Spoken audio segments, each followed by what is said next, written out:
Bonsoir, bonsoir. On attend Romain Caillard pour le live trajectoire voilà, qui vient d'arriver.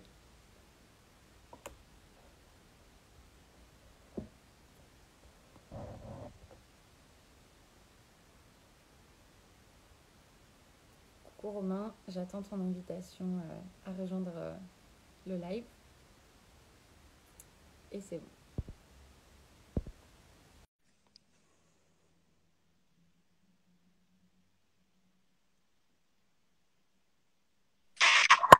Hello. Yeah. Comment ça va? Ça va et toi? Ça va super. J'ai décidé aujourd'hui d'arborer voilà, de belles choses pour te mettre dans de bonnes conditions de Ouais, détente. c'est carrément, je sais pas, c'est méditatif là. Ça va, Ouais. c'est génial. Ça s'annonce assez mystérieux comme échange. Tu m'étonnes. Alors, bonsoir tout le monde qui arrive et qui rejoint. Donc ce soir, on va faire une sorte de d'interview en fait avec Romain qu'on va appeler Trajectoire. Donc le but, c'est euh, le tour du parcours de Romain jusqu'ici, jusqu'à aujourd'hui. Et donc vous allez pouvoir poser vos questions en direct si vous le souhaitez, rebondir sur ce qui est dit. Voilà, c'est vraiment un espace où Romain va pouvoir nous expliquer sa vie jusqu'ici dans les moindres détails. Ah ouais, alors ouais, bon, ouais. Avec quelques vétos alors. Non, je plaisante. On n'y a pas dans les questions trop intimes, mais on va quand même parler de choses assez personnelles ce soir. Et du coup, voilà, je vous invite à revenir et à poser des questions si vous le souhaitez. Moi, pour information, je suis donc accompagnatrice d'artistes. J'accompagne des artistes musique et dans les arts visuels, graphiques, des comédiens, etc. Aujourd'hui, j'avais envie de donner la parole à Romain, donner un espace de parole à Romain, puisque je n'ai pas besoin de te donner la parole très bien, pour qu'il puisse vous raconter son parcours, chose qui est voilà, ma passion, donner la possibilité aux artistes de pouvoir s'exprimer sur leur parcours.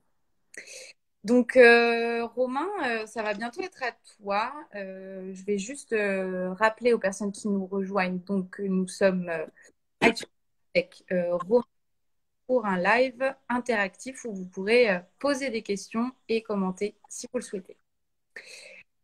Donc, Romain, comment vas-tu? Ça va, ça va. Content d'être là. Ouais. Ça va, ça va. En pleine période créative depuis plusieurs mois maintenant, mais en plus de ma vie de musicien, de mon métier de musicien.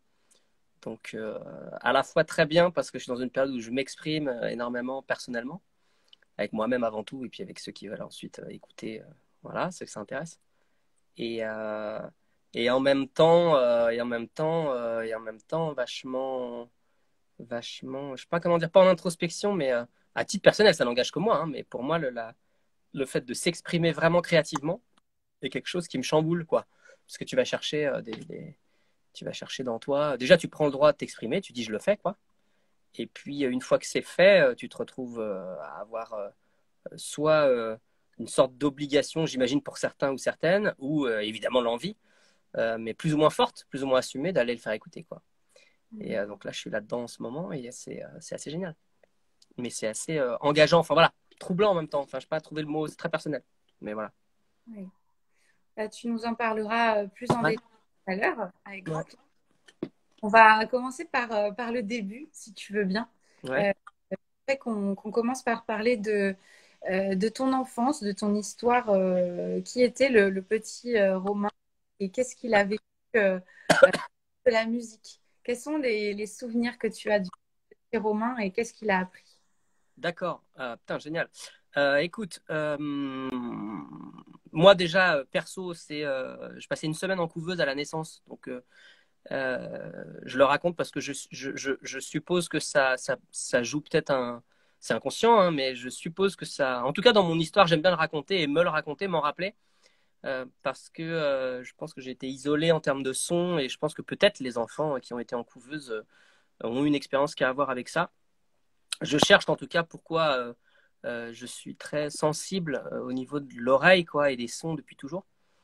Euh, Bref, pour la petite histoire, ce séjour en couveuse a pu jouer un rôle, je pense.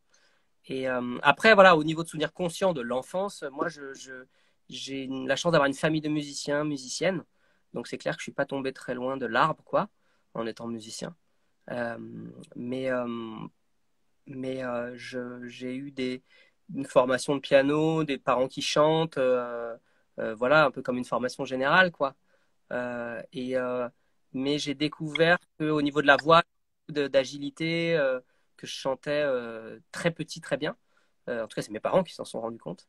Et donc, eux, qui faisaient des disques jeunes publics, qui produisaient de la musique pour enfants, m'ont fait chanter très vite dans leur production. Et donc, mes souvenirs d'enfance sont des souvenirs de chant directement en studio, dans l'univers des adultes. Et puis, un grand plaisir à passer derrière le micro et à chanter, quoi. Donc, voilà l'origine un peu. Mes premières expériences en musique, en tout cas, elles sont dès l'âge de 6 7 ans et en studio, avec particulièrement ma mère. Et, euh, et l'enregistrement, quoi. L'environnement du studio, l'odeur du studio, mine de rien, au passage aussi. Le fait, moi, de chanter, mais l'environnement du studio qui est un environnement très particulier, très capitonné, très mat au niveau du son, puisque les studios d'enregistrement sont traités de façon à pas résonner trop, sauf quand c'est voulu. Et, euh, pareil, petit pont avec peut-être la couveuse ou un endroit comme ça, isolé, entouré, calfeutré, plus ou moins, que j'ai peut-être retrouvé au studio. En tout cas, l'immersion dans le studio d'enregistrement, moi, c'est quelque chose que j'adore. Voilà. Toute une atmosphère, quoi. Voilà.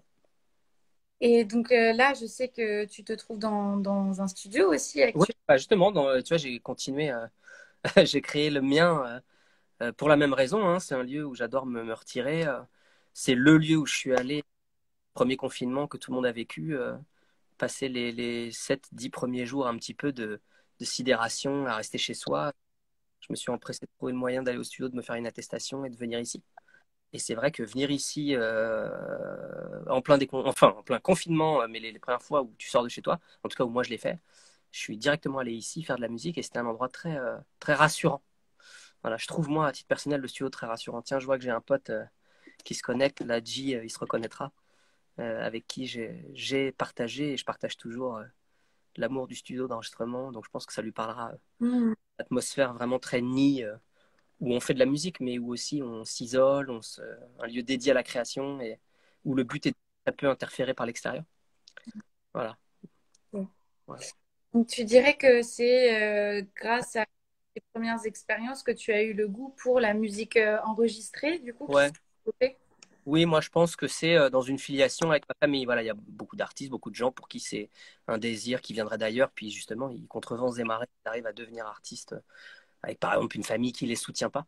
Moi, pour le coup, c'est pas mon cas. Moi, je suis plutôt euh, dans le sillage de ma famille, en trouvant moi mon identité évidemment, mais clairement, moi, j'ai un encadrement plutôt confortable familialement au niveau de la musique et donc je m'inscris un peu dans une culture familiale en faisant de la musique.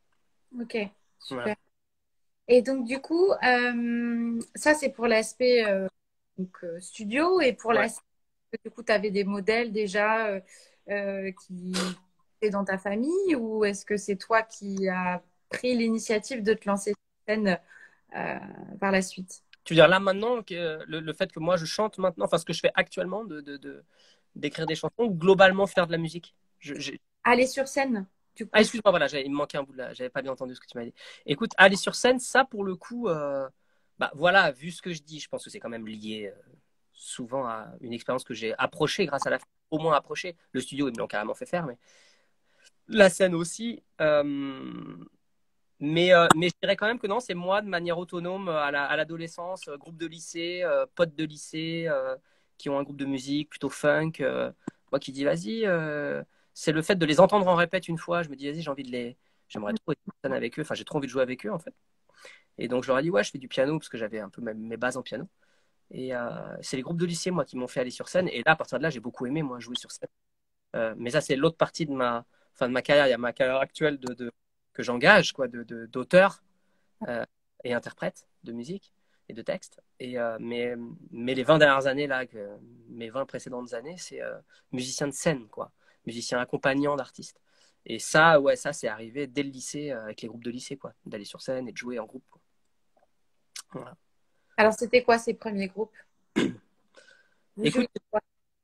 mon premier groupe, c'était un groupe avec un mec qui s'appelle Olivier Marguerite, qui est artiste actuellement, qui est sous le nom d'artiste de O, que certains ou certaines peut-être connaîtront. Il fait de la chanson, très très chouette. Et lui, guitariste, le groupe s'appelait Lukacs. Et je te dis, c'était un groupe de funk de lycée qui jouait assez bien. On bossait beaucoup. C'était assez exigeant. Et voilà. Et on jouait dans les MJC. Et c'est un des premiers groupes que j'ai enregistré à l'âge de 19 ans. Puisque moi, toujours dans cette filiation, cette expérience de studio, et comme je vous ai dit, moi qui adore le studio, assez vite, et grâce aussi au soutien un peu familial, j'ai pu avoir un peu de thunes, un peu de soutien des parents pour m'acheter du matos. J'ai très très tôt eu envie d'acheter une console d'enregistrement. À l'époque, on n'avait pas tous les ordis de maintenant qui permettent de faire beaucoup de choses juste avec l'ordinateur. Donc j'ai acheté une console de mixage, un petit peu de matériel pour pouvoir enregistrer. Et j'ai enregistré mon groupe, le groupe avec Olivier qui s'appelait Lucas. On l'a enregistré tous ensemble, mais c'est moi qui étais aux manettes, qui enregistrais, j'adorais ça. Et on a fait notre premier album. Là, on ne l'a jamais sorti. C'était beaucoup plus difficile que maintenant de sortir un disque, puisqu'il n'y avait pas toutes les plateformes de streaming qu'on peut accéder assez facilement maintenant. Il n'y avait pas YouTube. Il fallait trouver un distributeur, il fallait trouver voilà, un label pour distribuer. Et on n'était pas allé jusque-là, mais on l'avait réalisé en tout cas. Et je l'ai toujours dans mes disques durs. C'est assez génial.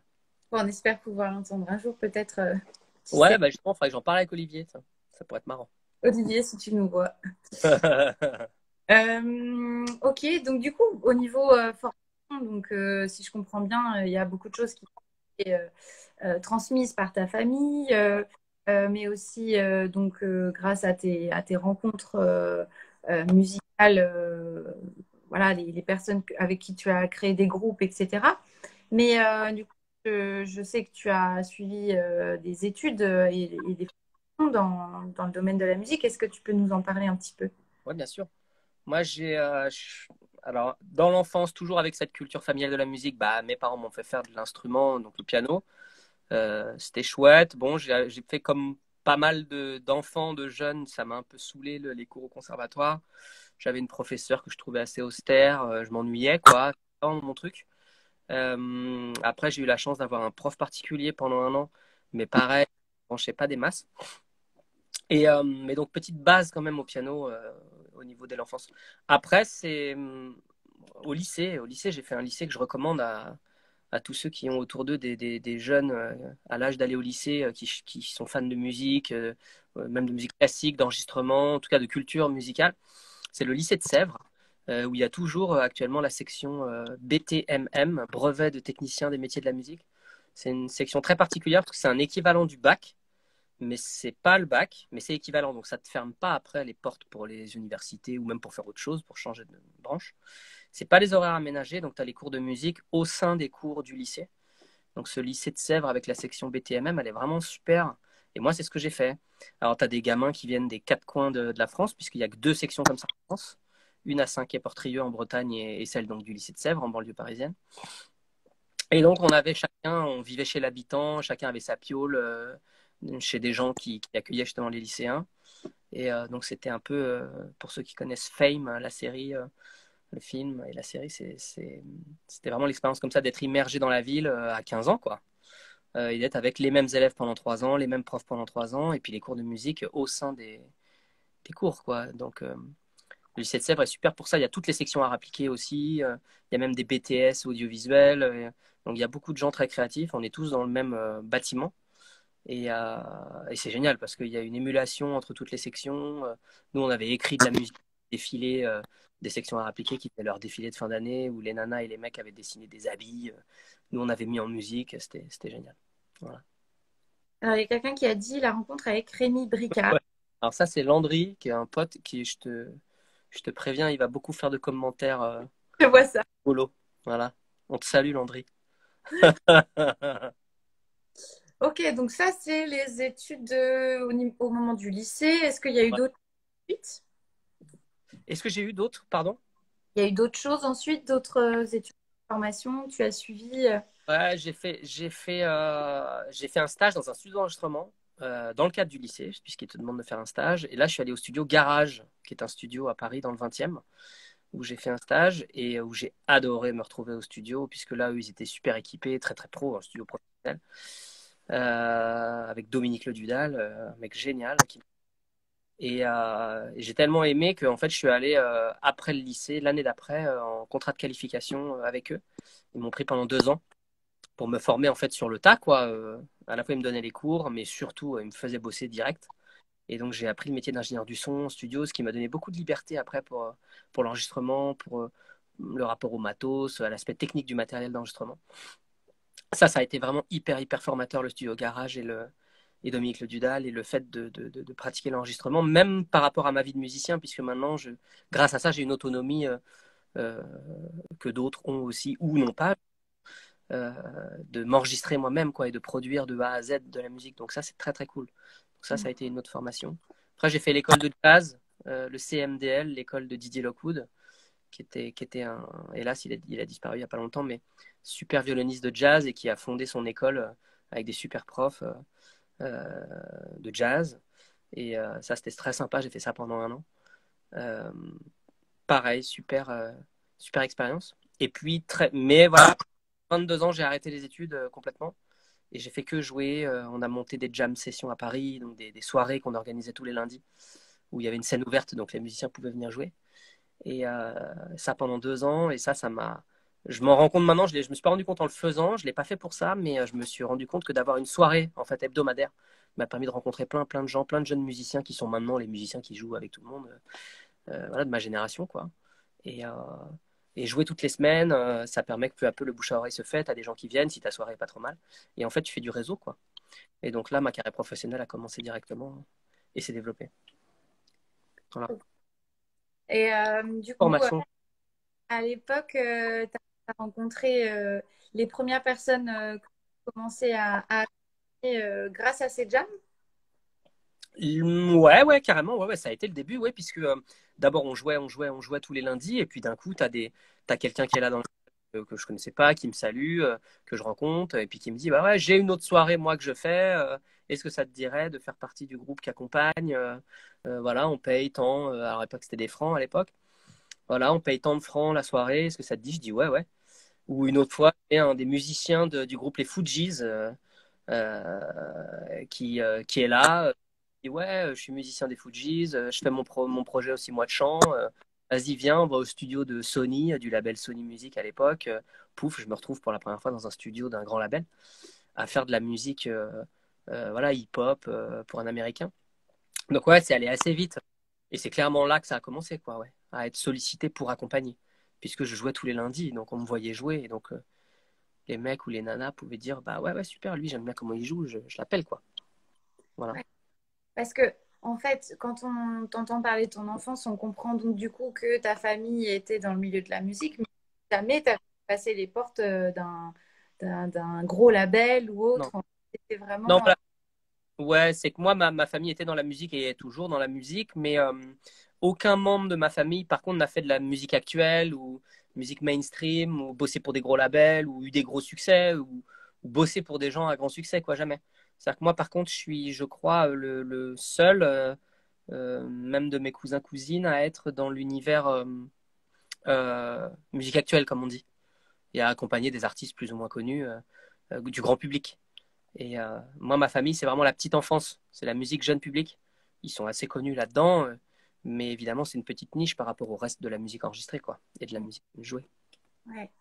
Donc voilà, on peut se dire que peut-être pu t'aider en termes d'opportunité et de validation du fait que c'était OK de devenir artiste, de se lancer dans la musique. Mm. Euh, et ça n'a pas fait. Tu as quand même bien bossé. Tu as fait des rencontres. Tu t'es formé sur plein de choses. Et voilà, enfin, c'est quelque chose que je tenais à préciser parce que tu Oui. sais, on peut se dire, ah, mais c'est facile, il était dans la musique. Du coup, toutes les portes lui étaient. Mais tu le vis comment, toi, ça? Le fait on puisse dire ça, Ouais, bah écoute, moi je suis à l'aise avec ça, c'est pour ça que j'en parle moi-même. Je suis conscient que je pars pas de zéro et que j'ai pas, par exemple, une famille qui m'a dit, ah non, non, non, musicien, fait un vrai métier, tu sais, avant. Voilà. Ou des gens qui se sentent obligés de devenir avocat ou médecin, ou voilà, c'est assez connu. Alors, chacun ses raisons, et ouais, je respecte toutes les raisons, je porte aucun jugement en disant ça, mais moi, j'ai été soutenu. C'était OK tout de suite d'être dans la culture, dans la musique, quoi. Donc, je sais qu'il y en a d'autres pour qui c'est plus pénible. Donc, ça me dérange même pas que des gens puissent estimer que j'ai eu de la chance. Maintenant, c'est sûr qu'effectivement, en même temps, c'est absolument pas mes parents qui ont pris le téléphone pour faire en sorte que je joue sur scène ou que j'organise mes soirées le lundi, et ils les ont ni financés ni rien. Mais j'ai une sorte de soutien indirect et même financier indirect, puisque on m'aide à acheter un clavier, on m'aide à acheter quelque chose. Donc matériellement, j'ai été soutenu et ça compte beaucoup. Moi, je pense que ça compte beaucoup. C'est pour ça que je trouve qu'il faut, quand on a des proches, quand on a de l'argent et qu'on a des proches jeunes, pas encore indépendants financièrement, et qu'on les soutient économiquement pour qu'ils puissent faire de la musique, je trouve ça super parce qu'évidemment c'est un levier hyper important. Mais non, c'est pas grâce à mes parents que je suis là où je suis non plus, que grâce à eux et intégralement grâce à eux. Non, non, non, non, non, c'est sûr que non. Donc je suis à l'aise avec les deux, quoi. Ouais. Tu vois, je pense qu'il y a le soutien, c'est important, et je pense qu'en même temps la dynamique que j'ai eue, j'en ai conscience, et c'est même pour ça que je suis là avec toi pour en parler. J'en ai conscience rétrospectivement. Je vois bien le chemin que j'ai eu, et je vois les endroits où il y a eu mes parents, mais je vois les endroits aussi où ils n'ont pas été là, quoi. Très bien. Alors, tu sais que tu me parles aussi de la scène et des rencontres musicales faites sur ton parcours. Alors, tu m'as parlé de Jodorowsky, tu m'as parlé de Euphie, tu m'as parlé de Christine Ringer. Est-ce que Ouais. tu peux raconter un petit peu dans quel ordre tout ça, ça s'est fait et quels sont tes souvenirs marquants de ces rencontres?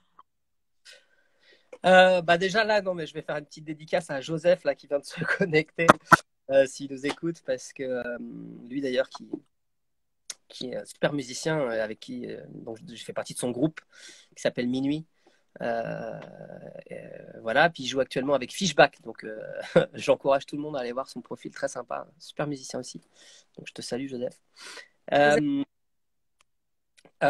non, moi, écoute les artistes que tu as cités et puis même les autres moins connus, moi, alors, vu que je suis là pour raconter mon chemin, moi, il y a un truc que j'ai jamais fait en tant que musicien, c'est accepter 4 projets en même temps.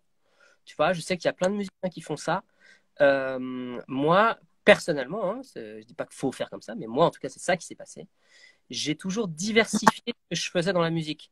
Euh, Par exemple, voilà, aimer enregistrer un groupe et là avoir la casquette d'ingénieur du son.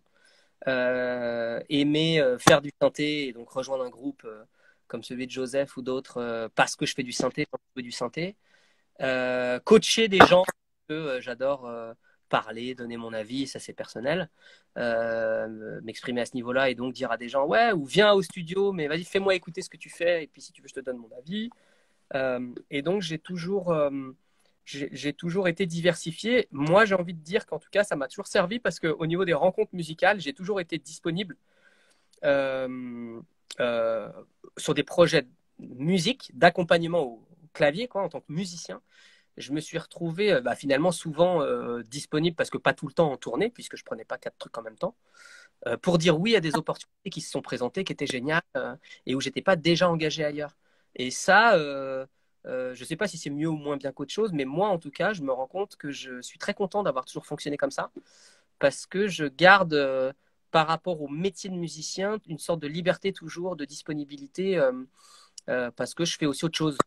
Alors toujours dans la musique, mais quand même, je fais aussi autre chose. Et, euh, et je me demande dans quelle mesure, même pour faire de la musique, c'est pas finalement vachement bien d'avoir aussi un autre métier. Aucun sous-entendu qu'il faudrait le faire, mais je dis ça même avec un petit pied de nez un peu à l'idée comme ça, même que plein de gens que je rencontre ont quand ils sont pas musiciens. Oh là là, si j'avais pu être musicien, si j'étais musicien. Moi, je trouve que tu revends ta télé, t'arrêtes de regarder la télé, t'arrêtes de regarder les conneries et tu fais 2 heures d'instrument par jour. Et puis, rien qu'en faisant ça, plus ta disponibilité le week-end ou si tu as un boulot à mi-temps, peut-être pas. Enfin voilà, bref, à chacun de trouver son équilibre économique. Et puis les temps sont durs, hein. Euh, mais, euh, mais je pense qu'il suffit juste de s'accorder un peu de temps pour s'épanouir pas mal en musique. Et, euh, Et moi, d'être comme ça, d'avoir différents moments où je bossais plus, puis des fois moins, puis des fois j'étais dispo, j'ai eu des opportunités qui se sont manifestées auxquelles j'ai pu dire oui, à plein d'endroits où sinon j'aurais peut-être dit non, quoi. Tu vois. Alors évidemment, je parle pas professionnellement, évidemment, il faut être dispo à plein temps. Hein. Je ne vais pas dire des conneries. Si tu as un boulot à mi-temps, devenir musicien de tournée, tu vas avoir du mal parce que là, tu es obligé de quitter ton boulot. Mais je parle pour s'épanouir dans le fait de faire de la musique. Et ben, je trouve qu'il suffit de se libérer un peu de temps et on peut s'exprimer pas mal, avoir un groupe, jouer les week-ends, jouer le soir après le boulot. Et choses qui font beaucoup plus aux États-Unis. J'ai un pote qui revient d'Austin, il m'a dit que tout le monde jouait tout le temps. Je pense que les anglo-saxons, j'ai l'impression, hein, sans les idéaliser, qu'ils jouent beaucoup plus et que c'est pas binaire en fait. Voilà. Je dis ça aux gens qui pourraient se reconnaître dans le fait de dire oh là là, j'aurais aimé faire de la musique, j'en ferai jamais. Je pense qu'on peut, si on se libère ne serait-ce qu'un peu de temps, et que ça peut être très bien même d'avoir un boulot à côté alimentaire, économique, qui rend indépendant économiquement et pour s'épanouir en musique. Voilà, c'est une petite parenthèse, là j'ai un peu digressé, mais C'était voilà. intéressant. Hmm. Et du coup, J'espère. c'est super intéressant. J'aimerais bien du coup que tu approfondisses, mais j'ai peur qu'on n'ait pas le temps de parler de tout. Du coup, je vais juste revenir sur la question que tu posais par rapport aux rencontres que tu as faites, les artistes que j'ai cités et que tu as accompagnés. Comment ça s'est fait et quels sont tes souvenirs marquants de tout ça? Ok. Écoute, moi, le premier artiste assez connu, pour parler de des gens connus, ou que les gens peuvent connaître, que j'ai accompagné, c'est Matt Pokora. Et Matt Pokora, j'adore en parler parce que c'est quelqu'un pour qui j'ai énormément de respect. Parce que déjà, c'était très agréable de bosser avec lui. Voilà, la musique qu'il fait, c'est la sienne. Moi, j'ai pas toujours kiffé tout. Et puis, j'ai même à un moment arrêté de bosser avec lui parce que j'avais envie d'aller vers d'autres styles de musique et de m'épanouir plus ailleurs et autrement. Mais c'est un mec génial parce qu'il est très fidèle. Et moi, quand je l'ai rejoint, il était en pleine crise un peu parce qu'il avait fait son album avec Timbaland aux États-Unis. Puis il était revenu en France avec cet album, tout fier de lui. Et il s'était fait dégommer par la critique et par tout. On était en pleine Justin Timberlake mania. Et que Matt, je trouve ça vrai. Je trouve trop singé Justin Timberlake en termes d'habits, en termes de clips, simplement parce qu'il était fan, quoi. Mais la France n'avait pas beaucoup aimé ça, trouvait que ça manquait d'identité.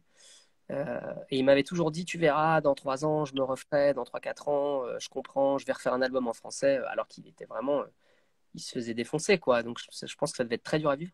J'ai trouvé qu'il était très courageux. Et puis, 3, 4 ans plus tard, il m'a rappelé personnellement au téléphone et il m'a dit, ouais, Romain, tu te souviens, je t'avais dit que j'allais me refaire, c'est fait, je remonte dans les charts, les machins. Enfin, c'est vraiment un bâton. Et je garde vraiment le souvenir de ça, de ce mec, et c'est assez génial. Après, il y a eu Uffy en 2010. Uffy, une artiste du label Headbanger. Ça, c'était complètement autre chose. C'est tournée internationale. C'est une artiste américaine qui était en France, mais qui est américaine, anglaise et américaine. Et elle, ce qui était le souvenir marquant, c'est le fait de jouer dans les clubs et donc de jouer à 4 heures du mat. Ça, pour la petite histoire, c'est vraiment dur quand, quand c'est pas ta vie tous les jours et que t'es pas dopé. Parce que, voilà, parce que arriver dans un pays avec 5 heures de jet lag, aller dans ta chambre d'hôtel, t'endormir à 11 heures, minuit, 1 heure, et puis mettre un réveil à 3 heures du mat parce qu'on vient te chercher pour aller dans un club. Arriver dans un club où tout le monde est à balle à 4 heures du mat pour jouer, c'était très sport, comme on dit. Euh, voilà. Bon, musicalement, c'était génial, musique électronique, tous les meilleurs producteurs de musique électronique de l'époque qui bossaient avec elle et avec eux, Headbanger. Donc c'était super de jouer ça, on s'éclatait sur scène. Je me souviens particulièrement d'une tournée en Australie où on jouait avec Missy Elliott, LCD Sound System, Bag Raiders, enfin plein de super artistes. Et voilà. Ensuite, qu'est-ce qu'il y a eu? Ensuite, je fais. À partir de 2014, j'accompagne Adam Jodorowsky, le fils d'Alessandro Jodorowsky, qui est un artiste assez connu en Amérique du Sud. Super rencontre. On fait des tournées au Mexique, ça c'est génial. Et je rencontre, parce qu'à la guitare, il y a Raoul Chichin, qui est le fils de Catherine et Fred, le fils d'Erita Mitsuko. Voilà, en acceptant cette tournée au Mexique avec Adan, sans savoir trop où j'allais, qui était très peu payé, mais qui était une chouette expérience, bah pouf, je rencontre et Raoul, très chouette rencontre. Le courant passe super bien, on passe un mois ensemble au Mexique et quand on rentre, il me dit ouais, j'ai mon groupe que je développe avec Joseph justement qui était là, qui était connecté. Et est-ce que tu veux nous rejoindre au clavier? Et j'enchaîne avec eux. Et de fil en aiguille, bah, la mère de Raoul, évidemment, Catherine.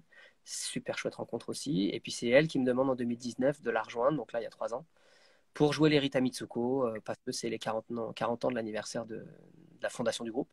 Et donc elle repart en tournée un peu jubilée, quoi. Et elle me demande de la rejoindre au clavier, et je dis oui, évidemment. Et voilà. Et on a fini la tournée l'année dernière, parce qu'il y a eu le Covid au milieu. Mais super, super expérience de jouer la musique d'Erita Mitsuko. C'est vraiment, là je parle en tant que musicien et à titre personnel, mais c'est tellement des morceaux super bien écrits. Au niveau du boulot que je fais moi au clavier, c'est juste l'éclate parce qu'il y en a partout, il y a plein de sons, il y a plein de choses à faire en termes de texture. Et puis c'est très groove et rythmique et ça, personnellement, j'adore ça. Donc vraiment, vraiment super, super expérience. Donc tout ça, c'est au clavier. Il y Ouais, avait tout pas. ça c'est au clavier, tout ça c'est au clavier, au synthé, euh, synthétiseur. Avec Euphie, je faisais beaucoup du kit art, clavier très kitsch en bandoulière, façon années 80. Et ça me fait bien marrer. Et d'ailleurs, pareil pour la petite anecdote, ça c'est un clavier avec lequel j'ai fait un custom. Euh, je l'utiliserai bientôt justement. J'ai fabriqué un guitare comme ça en bandoulière dans lequel on a mis une talkbox, c'est-à-dire une boîte qui permet avec un tuyau de parler dans la bouche, là, comme Ouais, Roger Troutman ou comme certains morceaux des Daft Punk. Et, d'accord. mais qui est totalement mobile, totalement autonome. Ça, c'est assez marrant. J'utilisais ça aussi à l'époque. C'est très... voilà. Et du coup, est-ce que tu as accompagné au chant un petit peu ou pas du tout? Est-ce que j'ai accompagné? Au chant? Ouais, alors oui, oui, tous les groupes desquels j'ai fait partie, j'ai systématiquement chanté un peu un boulot de choriste, quoi. Puisque j'accompagne un artiste ou une artiste. Donc, pas à moi de chanter le lead, évidemment. Mais ouais, ouais, ouais, tout le temps, la voix est omniprésente. Je l'utilise constamment pour faire les chœurs, Bien sûr, j'accompagne tout le temps avec la voix aussi, ouais. Ça a toujours été présent. Et ta voix, du coup, comment tu l'as travaillée? Est-ce que tu as le temps? Est-ce que... Écoute, non, très peu. J'ai pris 3 mois de cours de chant lyrique avec une super femme qui s'appelle Cathy Missika, qui est vraiment super, et à Paris. Mais non, non, non, non, moi, au niveau du chant et de la voix, je suis complètement autodidacte, et puis je fais que pratiquer, quoi, depuis l'enfance. Mais non, j'ai jamais pris de cours de chant euh, beaucoup. Peut-être que je le referai. Je pense que dans le cadre, moi, de ma création et du fait que je vais monter sur scène, je pense bien qu'à un moment, je me referai prendre en charge par un prof vocalement, quoi, pour être prêt, pour être même en forme, ne serait-ce qu'en forme, et puis pour approfondir techniquement. Mais jusqu'à maintenant, non. J'ai plutôt utilisé un peu les facilités que j'ai eues et Ouais. le fait de chanter tout le temps, quoi. C'est surtout pratiquer, quoi. Oui, puis peut-être d'entendre de la musique à la Ouais, maison tout le le, temps. bien sûr. Je pense que le fait déjà que ce soit mon métier, que je le pratique beaucoup et que la voix, je m'en sers tout le temps, la pratique est déjà quelque chose qui m'entretient, quoi. Voilà. Ok. Et du coup, j'aimerais que tu me parles de l'écriture. Ouais. Écrire pour en faire un projet qui sortira prochainement. Mhm. En plus de composer, chose que tu faisais déjà avant, Ouais. l'écriture, c'est assez nouveau finalement. Ouais, ça c'est complètement nouveau, ouais. Moi, jusqu'à il y a 2 ans, j'ai toujours dit, j'ai rien à dire vraiment. Je me posais des questions si je voulais chanter ou pas à titre personnel, des chansons moi en tant qu'interprète. Et je me suis toujours dit et dit aux gens qui me demandaient, non, moi j'ai rien à dire, donc j'ai pas envie de chanter, quoi. Enfin, j'ai pas de projet à monter puisque j'ai rien à dire. Et puis juste interpréter des chansons, ça me branchait pas plus que ça. Et vu que j'étais déjà musicien et accompagnateur, je m'exprimais déjà au chant, comme tu m'as demandé à l'instant, sur scène. Donc voilà, j'avais ce potentiel-là qu'on me rapportait et que je voyais bien, bien sûr, mais je n'avais pas de désir, en fait. Et il y a 2 ans, j'ai vraiment. Je pense que le Covid y est un peu pour quelque chose, évidemment. Les émotions qui sont allées avec, et puis voilà, et puis un moment. Mais j'ai vraiment désiré commencer à exprimer des choses par écrit. C'est venu, je ne sais pas pourquoi. Mais de l'envie d'écrire, bah évidemment, et je suis passé à l'acte, quoi. Et donc je me suis mis à écrire, à écrire. Et là maintenant, c'est quelque chose que je fais de manière quotidienne, pour le simple plaisir déjà d'écrire. Et puis aussi pour le projet d'écrire des chansons et de chanter, quoi. Et, euh, et j'ai eu un super outil que je recommande à n'importe qui est auteur ou autrice. C'est un bouquin qui s'appelle Le Moulin du Parolier et qui est un bouquin de Michel Arbatz. Arbatz, Michel Arbatz, Le Moulin du Parolier. Et c'est absolument génial, c'est un outil pédagogique, quoi. C'est sûrement pas une méthode faites comme ci, faites comme ça, c'est comme ça que c'est bien, c'est comme ça que c'est nul, pas du tout. Mais il te donne plein de jeux, plein d'idées pour éviter la page blanche. Ça peut vraiment servir à, mais à n'importe qui, même des gens qui écrivent pas obligatoirement des vers, quoi, mais même de la prose, quoi, du roman, tout ça. Enfin, c'est super. C'est plein d'anecdotes, plein de sources, plein de manuscrits d'auteurs et d'autrices plus ou moins connus de chansons. Mais je veux dire, ça va de Brassens à Nougaro voilà, à plein de gens. Donc tu vois la manière d'écrire, c'est super intéressant. Tu as l'autre qui écrit tout petit, patte de mouche, bien en ligne, bien droit. Tu as ceux qui écrivent en bordel, qui raturent, qui font des flèches. Donc tu vois même au niveau du process créatif, comment d'autres, plutôt reconnus, ont fait. Et très, très intéressant. Et puis toi, tu trouves grâce à ça ton process créatif. Donc je trouve ce bouquin-là, Le Moulin du Parolier, qu'on écrive des romans, des chansons, des scénarios, qu'on se pose des questions sur la dynamique de l'écriture, des rapports entre les personnages, de qu'est-ce qui fait que l'auditeur ou l'auditrice reste connecté à ton histoire, raconter des histoires. Ce bouquin est vraiment absolument génial, Le Moulin du Parolier. Voilà, donc je recommande. Et donc je me suis engouffré dans ce bouquin que j'ai acheté tout de suite, qu'on m'avait recommandé. Et j'ai pratiqué tout de suite avec ce livre, l'écriture. Et donc voilà, mon désir, plus l'aspect quand même, je pense il faut être méthodique et il faut être, pour écrire, comme disait Mathieu Bogdan, j'avais lu cette citation de lui dans son petit bouquin là, il disait, je pense qu'il faut être extrêmement organisé pour exploiter sa créativité. Je suis assez d'accord avec lui. Lui, il a toujours son téléphone, son machin, sa guitare pas loin. Ça n'empêche pas de vagabonder, etc. Mais d'être toujours prêt à saisir, un peu comme un ou une photographe qui n'aurait pas son appareil tout le temps sur lui ou elle. Il pourrait manquer des occasions, quoi. Et ben là, ce bouquin, plus le fait d'être quotidien dans l'écriture, mais ne serait-ce qu'une demi-heure par jour, quoi, m'a permis d'écrire 15-20 chansons en un an, ce que je trouve pas mal. Je suis plutôt content de moi. Et, euh, et voilà. Voilà. Et donc, je continue maintenant et je continue d'écrire à une fréquence un peu moins importante que l'année dernière, puisque là, maintenant, les chansons que j'ai déjà écrites, bah, voilà, je suis en train de les enregistrer, je suis en train de me poser la question de les promouvoir, enfin, le disque, etc. Donc, il y a d'autres activités qui se greffent. Donc, évidemment, je produis un peu moins de texte, mais, euh, mais toujours quotidien dans l'écriture, c'est beaucoup de bien, cette pratique-là. Ouais. Voilà, voilà. Alors, tu m'as dit une phrase que j'ai notée, ça m'a bien fait rire, c'est je ne saurais pas écrire, je ne saurais pas quoi écrire sur des pancartes, comme les pancartes de manif ou le mec qui a toujours sa pancarte avec des messages philosophiques très de comptoir Ouais, et qui tournent sur Instagram là. ouais. Euh, du coup, ça veut dire que toi, à travers l'écriture, tu essayes de transmettre des messages que tu aimerais aussi peut-être transmettre en tant que personne qui se positionne dans la société actuelle, etc. Non, pour le coup, je peux pas dire ça. Évidemment, je vais pas dire qu'il n'y a pas un moteur quand j'écris qui est par moment lié à l'état du monde ou à voilà. C'est pas qu'il n'y a pas, mais par contre, non, j'ai pas du tout envie, surtout pas envie d'écrire un message, de faire passer un message premier degré, je dirais. Euh, que ça soit un moteur pour moi, ce qui se passe, bien sûr, sûrement comme tout le monde est sensible, tout le monde a des émotions et tout le monde a envie, plus ou moins, de les exprimer. Ça dépend les gens. Mais mais non, moi, au niveau en tout cas des textes de chansons, non, c'est plutôt juste le simple plaisir d'écrire. Et puis après, cette espèce de sentiment un peu bizarre, souvent assez douloureux, enfin qui est complètement un ascenseur émotionnel, c'est que le premier jus, le premier jet, quand tu as cette envie qui démarre, que je sais pas, tu es inspiré, alors tu grattes. Et puis alors c'est jouissif. Et puis d'un coup vient ce moment où tu marques un temps d'arrêt. Et puis tu te dis, bon, ok, bien, mais maintenant je vais où? Et puis continuer ça, lui donner un petit peu un format, quoi, tu vois, enfin, ou tout simplement le terminer, quoi, dire quand est-ce que tu as terminé. Ça, c'est quelque chose dont je me rends compte que je trouve hyper difficile. Et je rends hommage à tous les gens, toutes les personnes qui arrivent à terminer des projets et des choses sans avoir quelqu'un sur le dos qui contraint, du genre un patron ou de la famille ou n'importe qui avec qui tu t'es engagé à faire quelque chose, évidemment. Mais quand personne t'a engagé à le faire, je trouve ça assez difficile. Et, Et puis ça revient, et puis le fait de pratiquer quotidiennement revient, tu retrouves un peu un jus, tu te dépasses un peu. C'est ça que j'aime bien dans l'écriture, dans le fait d'exprimer sa créativité.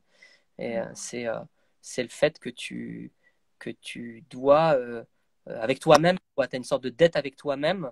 C'est constamment un test sur une sorte de dépassement. Je dis ça, c'est pas du tout pour me faire valoir, c'est juste pour le partager à ceux et celles qui veulent et à ceux et celles à qui ça parlera, parce qu'ils le font aussi d'une manière ou d'une autre, pas que en art, hein, mais c'est que je trouve que l'engagement à faire quelque chose vis-à-vis de soi-même, je trouve ça assez fort parce que c'est à la fois très kiffant et à la fois pas facile du tout, quoi. Beaucoup plus difficile que remplissez-moi ces 50 enveloppes avec les 50 papiers qui sont là et puis vous aurez voilà, euh, un cadeau à la fin ou une paye ou j'en sais rien. Euh, c'est super, hein, je veux dire, il faut le faire pour, voilà, aucun mépris, bien au contraire, pour cette activité-là, quand on doit la faire pour bouffer, etc. Moi-même, je l'ai fait beaucoup. Mais justement aussi, s'engager dans quelque chose où il n'y a même pas la dimension d'argent, il n'y a aucune justification de le faire à part le faire, je trouve ça très intéressant comme expérience et pas facile non plus, quoi, à d'autres égards. Voilà. Tiens, je vois il y a quelqu'un qui s'appelle Studio Poudre là, qui s'est connecté. Je vous recommande d'aller voir son travail, parce que dans le genre créatrice qui fait des choses, c'est très talentueuse, Clémence. Ah, bah, Voilà, ça je t'ai irait voir. à écouter si elle m'entend. Et ok, alors c'est super intéressant tout ce que tu disais par rapport à ça, c'est que en fait, il y a parfois besoin aussi d'avoir à rendre des comptes à quelqu'un pour réussir à se motiver en fait. Euh, Carrément. Ah, moi, ouais, carrément, ouais. Bah ouais, ouais, tout à fait. Bah, tu vois, moi, toi, voilà, on travaille aussi ensemble de manière un peu régulière. Moi, l'apport que j'ai dans l'échange avec toi est super important parce que le fait d'avoir quelqu'un à qui t'as demandé de participer au fait de te cadrer dans des choses à faire, des to-do list, quoi. Ouais, moi je trouve en tout cas que c'est quelque chose qui, en tout cas moi je le fais à titre personnel, me mettre quelqu'un sur le dos, quoi, d'une manière ou d'une autre. Je pense que pour un ou une artiste, c'est assez génial le jour où t'es engagé vis-à-vis de quelqu'un ou une structure, pour peu que tu sois d'accord avec ça, hein, que tu l'aies fait de manière volontaire. Euh, je, j'espère, pas dire de conneries, et que les artistes qui sont présents et les autres seront OK, trouveront ça pas trop con, de dire que ouais, s'engager vis-à-vis d'un extérieur est salutaire quoi pour l'artiste quoi parce que je pense que sinon justement sinon c'est tellement pénible d'être tout seul avec ton truc et finalement je fais ça pourquoi à part pour moi ouais c'est bien de le faire pour moi mais voilà c'est dur enfin je sais même pas où je veux aller pourquoi je fais ça tu peux quand même être pris très très souvent de doute quoi puisqu'il n'y a pas un extérieur qui te ou même justement cette fameuse histoire quoi ouais pour bouffer on fait beaucoup de choses en disant ouais c'est alimentaire et c'est très bien mais au niveau de nous lancer dans une activité et d'aller jusqu'au bout, je trouve ça intéressant. Je crois que c'est bien d'entendre aussi le fait que ça nous permet de faire des choses jusqu'au bout, quoi, d'avoir aussi une sorte de contrainte. Et hélas, d'ailleurs, dans le monde tel qu'il est aujourd'hui, et là je donne mon avis presque politique, je trouve que hélas, on nous fait faire beaucoup de merde, puisqu'on conditionne notre salaire à telle ou telle activité qu'on va accepter parce qu'on est courageux et courageuse et qu'on fait ce qu'on a à faire pour bouffer ou pour faire bouffer nos enfants, voilà, et que c'est très bien. Mais, parenthèse, voilà, ça nous fait faire aussi beaucoup de merde pour d'autres. Puisqu'au nom des autres qui nous donnent du boulot, pour un certain nombre d'activités, on détruit le monde qui est le nôtre. Quoi. Euh, voilà, la créativité pure artistique, ce que je trouve qu'elle a d'intéressant, c'est que justement, personne ne te force à le faire. C'est toi qui vois qui tu te mets sur le dos pour toi aller au bout de ton process. Et moi, je suis en plein là-dedans. Et je suis sur ma route. Et c'est pas évident de trouver à te cadrer pour aller bien au bout de ton projet. En tout cas, moi, je fais pas partie des super puissants ou puissantes qui arrivent à tout faire tout seul. Mais je crois pas que ça existe vraiment faire tout seul. Voilà. Je pense pas que ça existe trop non plus. Et puis, il y en a beaucoup qui ont un entourage professionnel derrière qu'on voit pas forcément et qui les motive, les encadre, voire Ouais. les engueule. Voilà, moi, c'est pas, je suis pas là pour engueuler, donc c'est pas ma position, mais il y en a qui le font. Ouais, ouais, ouais, ouais. Tiens, là, je Euh, vois Monsieur Lune qui a aussi rejoint la vidéo. Là, super artiste, Monsieur Lune. Nico, je te salue. Et j'encourage les gens à aller voir aussi ce qu'il fait. Très chouette. Et dans le genre, autonome, structuré, beaucoup d'expérience, Nico, qui est un super partenaire avec qui j'ai beaucoup d'échanges justement sur ces sujets. Eh ben, écoute, il faudra que tu partages tout ça sur ton compte. Ouais, bien sûr. On pourra retrouver les noms. Euh, Ouais, alors, le temps passe super vite. compris. Moi, je voudrais qu'on passe à ton projet. Oui, Il est, on va dire, pluridimensionnel puisque ouais, tu as et un projet de documentation sonore que ouais, tu peux faire à travers un podcast ouais, et tu as ton projet évidemment solo, ouais. musical, à ton nom, Romain Caillard. Mhm. Du coup, dans quel ordre est-ce que tu as envie de nous raconter les choses? C'est toi qui vois ce que tu veux dire en premier. Bah, écoute, peu importe l'ordre, mais oui, effectivement, moi, il y a deux choses là qui me plaisent bien. Disons, dans l'ordre où c'est venu, il y a d'abord le projet de chanson, parce que vraiment écrire des textes, ça, c'est quelque chose qui me fait énormément de bien et je recommande à chacun, chacune d'essayer de trouver son trip artistique parce que vraiment, quand on le découvre et qu'on s'y met à le pratiquer, c'est vachement bénéfique, je trouve, et épanouissant. Donc, moi, la chanson d'abord, parce que c'est quand même ça le projet central. Que cette année, d'ici mai, je sortirai ce EP avec mes premières chansons, que j'espère bien faire participer Catherine Ringer, la proposer. Et voilà, et puis me situer donc voilà à cette place-là, différente de musiciens qui accompagnent. C'est important, je pense que j'aille jusqu'au bout. Et donc ce projet me tient énormément à cœur. Et à côté de ça, voilà, moi j'ai toujours enregistré depuis que je suis gamin, j'enregistre sur des dictaphones à cassette, mes potes, les cours du lycée, les discussions avec mes potes. Ensuite, il y a Skype qui arrive, j'enregistre des visios où on discute, je leur fais réécouter des trucs que j'ai enregistrés, etc. Donc j'ai envie de faire un podcast avec tout ça, mais c'est venu aussi du besoin de promouvoir quoi, et d'être présent un peu sur les réseaux par rapport à mon projet de chanson. Euh, je vais faire un podcast avec tous ces enregistrements qui vont de mon enfance, où je m'enregistrais à l'âge de 4-5 ans avec un dictaphone jusqu'à maintenant, euh, pour trouver un format déjà régulier de communication sur les réseaux qui ne soit pas vidéo. J'ai pas envie que ce soit vidéo. J'ai vraiment envie que ce soit audio pour qu'on se fasse chacun notre petit théâtre dans la tête quand on entend et qu'on n'ait pas l'image tout de suite sous les yeux. Et puis de ces enregistrements et de ces podcasts aussi, les intégrer à ma proposition scénique, à ce que je ferai sur scène.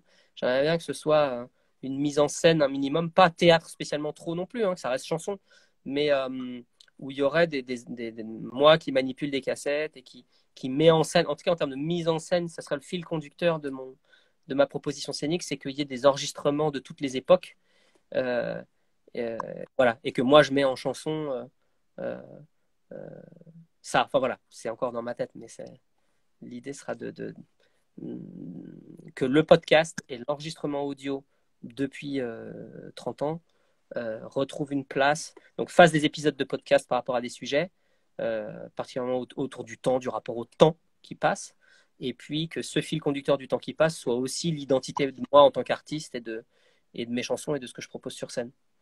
Voilà. Je sais pas Alors, si c'est possible.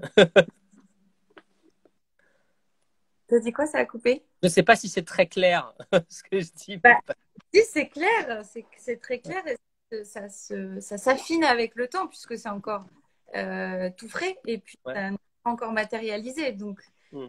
normal aussi, voilà, soyez tolérants. Vous vous avez trouvé que c'était pas archi clair, c'est normal et la preuve, juste, il faut se lancer Ouais. parce que en fait, quand on fait ça, ben, on l'ancre dans la matière, dans le réel et après on le fait quoi. Ouais. Maintenant que c'est dit, t'as plus le choix, Romain, faut y aller. Super, super. Très bien. T'as raison. Et bonjour à tout le monde qui nous a rejoints ou qui est là depuis le début. Alors, si vous voulez, vu qu'il reste une dizaine de minutes, on va pouvoir prendre quelques questions à Romain s'il y a des personnes qui ont envie de poser des questions ou de rebondir sur ce qui a été dit. Mhm. En attendant, Romain, est-ce que tu peux continuer à nous parler de ton projet solo? Quel va être l'univers de ce projet? Ouais, ouais, carrément, carrément. Bah, moi, là, dans un premier temps, j'ai vraiment envie que ce soit un projet piano-voix. Enfin, c'est vraiment la première identité que j'ai envie de travailler et de proposer. Pas que ce soit ça en finalité, mais je trouve que c'est moi déjà en tant qu'artiste, ça me permet de cadrer une proposition créative rien qu'avec moi-même. C'est-à-dire, je me lève le matin, je dis j'ai envie d'écrire quelque chose, je vais écrire quelque chose et je vais le mettre en musique au piano et ça sera juste au piano. Génial. Il y a Keio Cho là qui me salue. Salut les amis. Et très sympa que c'est là. Euh, j'ai envie que ce soit piano-voix parce que je trouve que c'est. Je parle un petit peu comme faire des choses dans l'ordre. En tout cas, moi, ça me donne un cadre. Il y a un texte que j'écris d'abord. Euh, euh, je me mets devant mon piano, je le joue au piano. Si ça marche, si j'arrive à le jouer de A à Z et à lui donner une forme musicale, eh ben, le piano plus la voix me prouve que ça ne juge pas si ma chanson est bonne ou pas, ça c'est à chacun de se faire son avis, mais en tout cas, la chanson existe puisqu'elle est jouable. Euh, et dans un deuxième temps, ensuite, mettre en musique, arranger, je sais pas moi, mettre une batterie, faire venir des violons, voilà, faire tout un habillage musical, c'est quelque chose que je ferai dans un deuxième temps mais et en composition et sur scène. Mais dans un premier temps, ce sera des chansons, comme on dit, à texte au piano, parce que c'est comme ça que j'ai envie par ces étapes-là que j'ai envie de les proposer et de les travailler.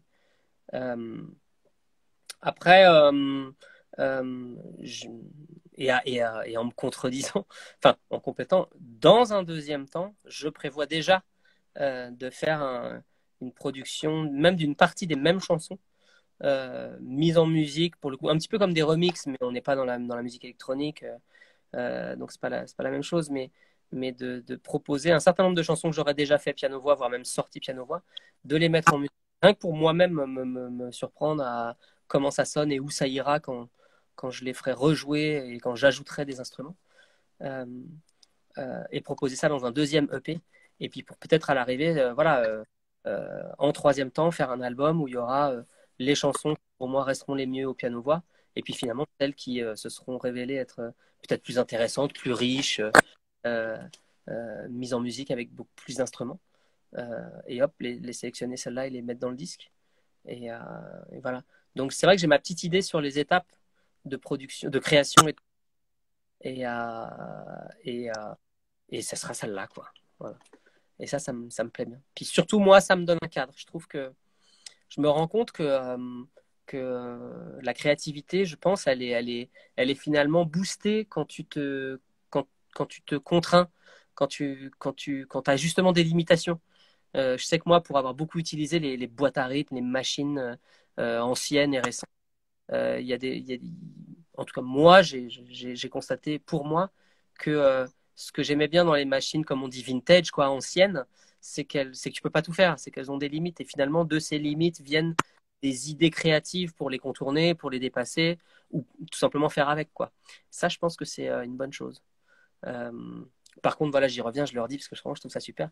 Je constate tous les jours que vraiment, pour exploiter sa créativité, il faut être organisé, ça c'est sûr.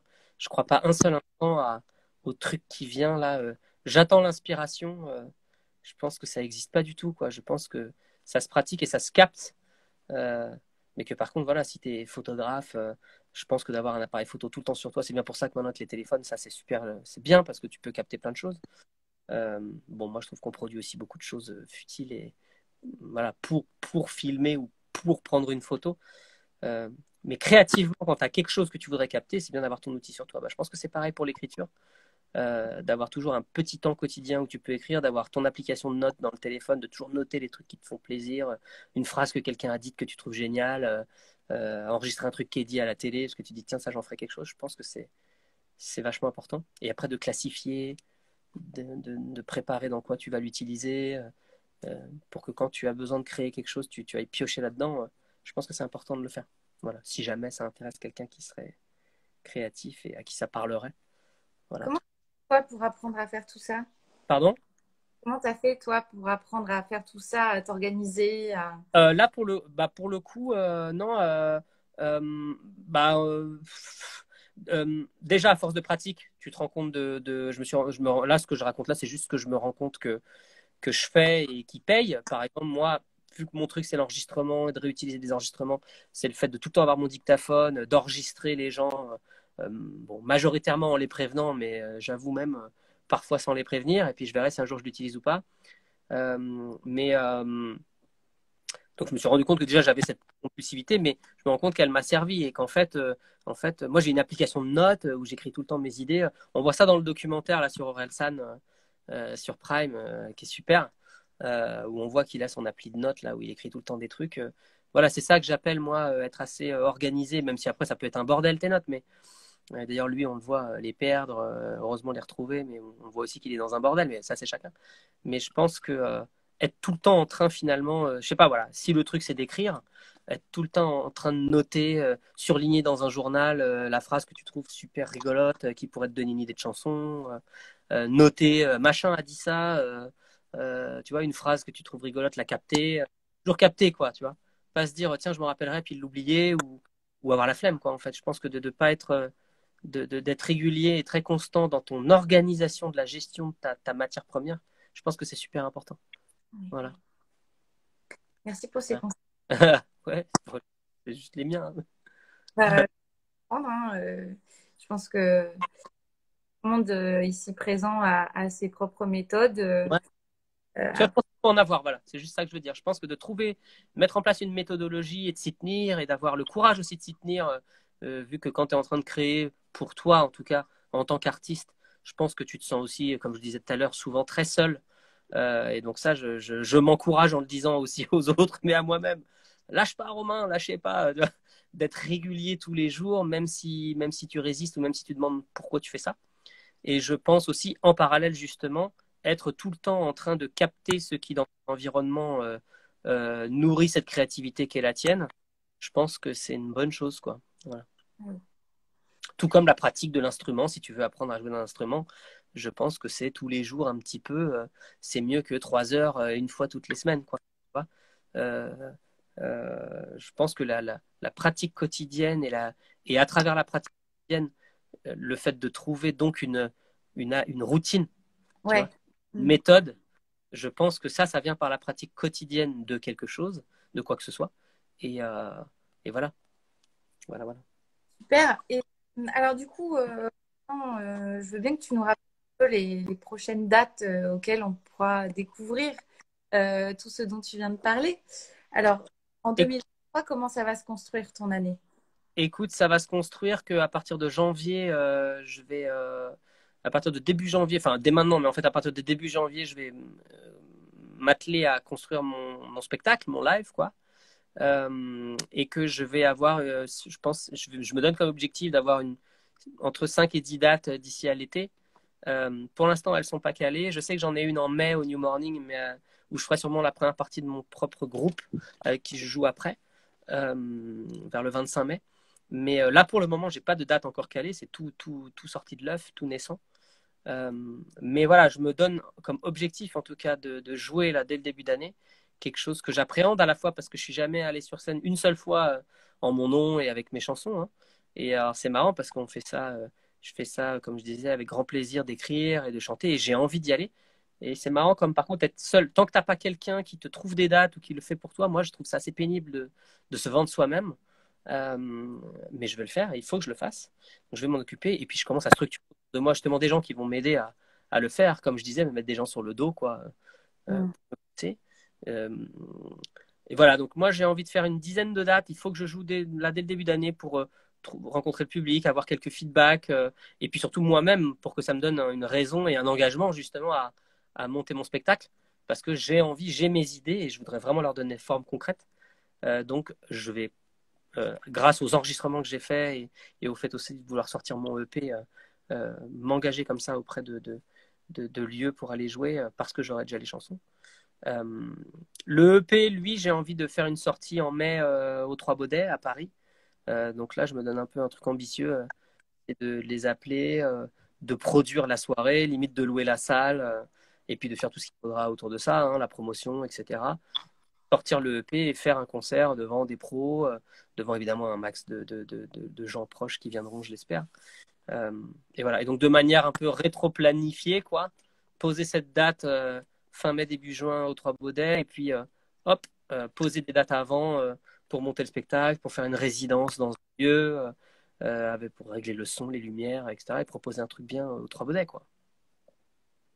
Ça me fait plaisir que tu parles de rétro. Ah ouais, ça y est, j'ai enfin compris que c'est comme ça qu'on sait. Ça fait, et pourtant, c'est pas faute de l'avoir entendu 15 fois à mes oreilles, hein, mais comme quoi, le temps d'intégrer quelque chose, des fois, ça prend du temps. Mais ouais, ouais, là, je me rends compte que voilà, je pose cette date au Trois Baudets, et puis de cette date qui doit avoir lieu et qui m'engage, qu'est-ce qu'il faut que j'ai, presque en flippant, quoi. Qu'est-ce qu'il faut absolument que j'ai fait avant, sinon ça va être nul, tu vois. Et Ouais, mais faire face à la réalité des choses et les organiser pour que ça se concrétise vraiment, quoi. ouais, ouais, c'est ça, ouais. Mais moi, je trouve, alors là, c'est perso, mais moi, je trouve même que c'est se foutre dans une situation qui fait flipper et surtout être engagé, en fait, hein. C'est un peu Mm. comme le bac, en fait, hein. Moi, je pense que le bac, on l'a ou on l'a pas, hein. C'est pas grave, c'est un exemple, mais je veux dire, le bac, tu l'as bah, parce qu'en fait, tu es engagé dès le début au fait qu'un jour, tu vas passer le bac, en fait. Et que ton tour va venir, quoi. Tu vas être un jour en terminale et tu vas passer le bac, quoi. C'est pas une négociation, quoi. C'est pas si tu as envie ou pas. Enfin, si, des fois, tu as envie de faire autre chose, tu arrêtes les études, tu fais autre chose. Mais donc, il y a une sorte de liberté. Mais je veux dire, voilà, pour ceux qui sont allés jusqu'au bac ou jusqu'à quelconque diplôme ou quelconque chose, ça n'est qu'un exemple. Mais je veux dire, voilà, l'engagement, il est. Tu décides pas, quoi. Tu as tes parents sur le dos, et tu vois. Ou comme le service militaire à l'époque, quoi, tu vois. Sinon, tu Ouais. irais pas. Oui, il y Et a donc, des séances. ouais, c'est ça que je me rends compte, c'est que je pense que vraiment artiste, la créativité, elle se booste en étant donc, je trouve, quotidien dans le boulot. Ça, je pense qu'il faut vraiment une discipline euh, et engageant d'une manière ou d'une autre, quoi. Faut aussi avoir une sorte. Sinon, tu repousses tes deadlines, sinon tu finis jamais ton projet. Si t'as pas un concert ou une date de sortie, je pense que, sauf les gens qui ont plus de talent que moi, hein, mais tu finiras pas, quoi. En fait, c'est aussi un truc sans fin, quoi. Moi, j'ai des copains, copines artistes, et j'espère moi ne pas faire ça, jamais. C'est qu'ils n'ont finalement jamais fini leur projet, quoi. Ils sont toujours en train de travailler, tout le temps en train de travailler, puis ils le sortent pas. Moi, je pense qu'au fond d'eux, ils ont peur et que et voilà, ils y vont pas. Pareil comme le documentaire là, Le Monde de demain sur NTM, là, la série Arte là, qui est sur Netflix là, que je trouve génial, que je recommande. Où tu vois ce moment où Cool Chain, le Chain dit à Joey Star qui s'est barré une fois qu'ils ont leur premier chèque de leur label, il se barre, il s'en fout, il dit c'est bon, on les a braqués, c'est le casse du siècle, il se barre et il vient pas en studio honorer son contrat. Et puis à un moment, t'as Cool Chain qui a le courage de lui dire, mais mec, en fait, c'est toi qui flippes, quoi. T'es en train de nous planter et de pas venir au studio, soi-disant parce qu'on a fait le casse du siècle, mais surtout parce que t'as peur, en fait, quoi. Maintenant qu'on a réussi à être engagé et qu'on a cet engagement, bah, le tenir, c'est flippant, quoi. Et je trouve ça cool comme témoignage à travers la série parce que je pense que c'est effectivement pas facile, quoi. Et que quand les artistes qui ont envie d'aller au bout de leur truc, moi, je les encourage et je m'encourage moi-même à être capable de s'engager auprès d'un truc, de flipper, et que c'est comme ça que tu vas le faire, quoi. Et que le lendemain de ce jour où tu te seras engagé, où tu auras réussi à faire ton truc, tu seras hyper fier de toi. Voilà. Donc je me le dis en même temps que je le dis. Oui, mais Je me le redis en même temps que je le dis. je t'entends dire ça et c'est tellement juste. C'est... Écoute, j'espère, bah tant mieux, merci. Ça n'est que moi, mais ouais, bah si tu le dis, tant mieux, alors j'espère. Et du En coup, tout cas, moi, c'est mon cheminement et c'est là où j'en suis, voilà. C'est pas que je suis sûr de moi, mais c'est que c'est ce que je ressens, quoi, moi. merci pour ton humilité. Du coup, on est arrivé à la fin de cet Insta Live. Ça fait 1 heure qu'on est ensemble. Je voulais te demander si tu avais quelque chose à rajouter, un ressenti là, à chaud, suite à nos échanges, quelque chose que tu auras envie de partager aux personnes qui nous ont écoutés jusqu'ici ou... Écoute, non, pas vraiment, parce que je trouve qu'on a fait le tour de plein de choses et je trouve que c'était le but, c'était l'endroit pour. Donc, je veux dire, je trouve que j'ai déjà j'ai beaucoup parlé, donc j'ai pas l'impression d'avoir un truc à rajouter spécialement. Euh, voilà, non, je vais faire un petit pied de nez complètement hors sujet, mais un truc qui me passionne. Moi, je recommande à tout le monde d'aller écouter des conférences de Bernard Friot sur YouTube, qui n'a strictement rien à voir avec la recette, là, le gâteau, là, la soirée, qui est un économiste, mais que je trouve absolument génial. Et moi, qui me fait beaucoup réfléchir, et en même temps, voilà, qui dynamise aussi ma créativité. C'est pour ça que je fais cette blague, mais ce n'est qu'une demi-blague parce que je trouve ça très cool. Je trouve que s'intéresser aux questions d'économie, je me suis surpris à découvrir une passion pour ça aussi, à côté de la musique et de la création. Et d'ailleurs, ça me fait beaucoup respirer aussi quand j'en ai marre d'être là avec mon stylo, d'écrire ou d'être dans la musique. Je vais écouter des conférences de ce mec parce que je trouve qu'il rafraîchit le communisme et, euh, et il fait beaucoup réfléchir sur la question du salaire, du salariat, qui est conditionné à l'emploi. Donc voilà, je finis sur une note complètement hors sujet par rapport, par rapport à l'ordre du jour. Mais, euh, mais justement, pour changer d'air un peu, et après tout ce que j'ai dit, et vu que tu me tends la perche une dernière fois, ouais, moi, j'ai envie de faire sa promotion parce que je trouve ça extrêmement profond. Moi, ça m'enrichit à mort. Et je trouve que c'est un des rares gars que j'ai trouvé ces dernières années inspirant par rapport à comprendre le monde, en fait, ce qui se passe dans le monde.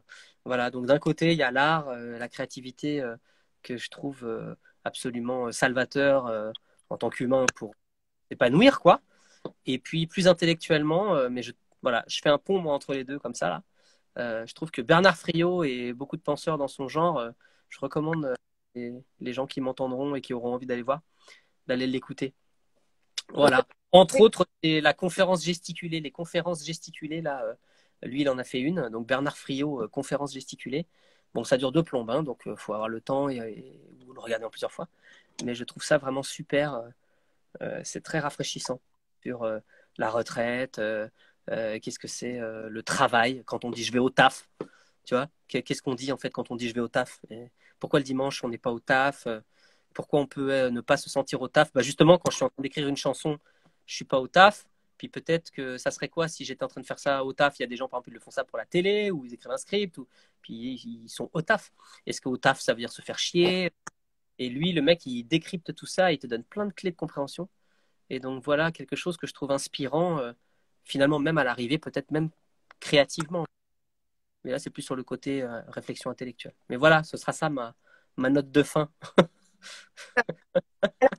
Juste le nom, comment ça s'écrit, s'il te plaît? Lui, c'est Bernard Friot, Friot. Ok, tout simplement. Frio. Ouais. Et je recommande la conférence gesticulée. C'est sympa pour commencer, c'est un peu long, mais ça, c'est pas grave, on peut regarder en plusieurs fois. Mais, Ok. euh, mais c'est sympa. Voilà. Eh ben, merci pour ce petit tips. De Merci rien. pour tes partages ce soir. Ouais. Ah, et puis Le Moulin du Parolier de Michel Arbatz. Ce bouquin-là, pour écrire, est absolument génial. Voilà, je le recommande. Ok. Eh ben, on sait quoi offrir à Noël aussi pour. Ah là, si vous voulez faire un cadeau à un auteur ou une autrice en devenir qui pratique, voilà, super bouquin, outil pédagogique, un petit peu un remède anti-page blanche. Et puis rien que même pour ceux ou celles qui seraient curieuses aussi d'aller voir des manuscrits de Nougaro, de Piaf, peut-être pas de Piaf, mais de Nougaro, enfin voilà, plein d'auteurs, interprètes assez connus de la chanson. Génial, génial, génial. Voilà.